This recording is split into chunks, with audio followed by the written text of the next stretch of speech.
네, 여러분 안녕하세요. 노가당TV입니다. 오늘은 필리핀에서 43년 만에 화산 폭발이 일어난 마닐라에서 한 60km 정도 떨어진 위치죠. 탈화산에 대한 얘기를 하려고 합니다. 저도 필리핀에 아시는 분들이 많이 계셔서 이번 화산 폭발에 대해서 좀 사태를 촉각을 세우고 좀 지켜보고 있는 상황입니다. 이번 화산 폭발로 주민과 관광객 수만 명이 긴급 대피했었고, 사실 마닐라 공항의 항공기가 지금 며칠 전까지는 전면 이착륙이 중지된 상황이었습니다. 이번 화산 폭발은 1월 12일에 필리핀 루손섬이라고 하는 곳에 위치한 탈화산에서 이제 15km 상공으로 치솟는 화산재 기둥과 수증기가 이제 분출이 되면서 폭발이 시작이 됐었습니다. 그 이후에 이제 지진이 3차례나 발생을 했었고, 그 이후 오후 내내 분화가 계속 이루어졌습니다.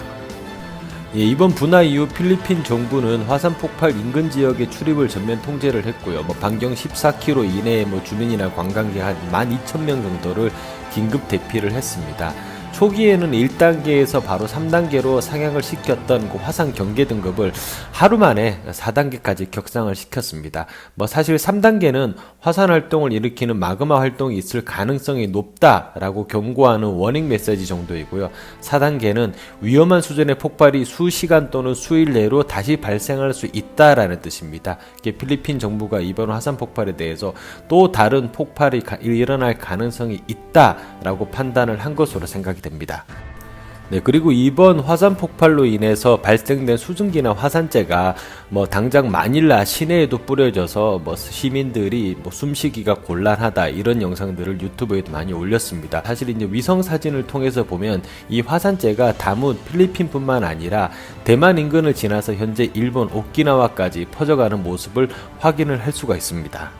네, 이번 위성 영상에서 확인을 할 수 있는 일본까지 뻗어나가고 있는 이번의 화산재와 수증기 같은 경우는 화산이 폭발하면서 발생한 연기가 상공으로 올라가면서 이제 구름이나 화산재가 합쳐져서 함께 이동을 한 케이스로 보시면 됩니다.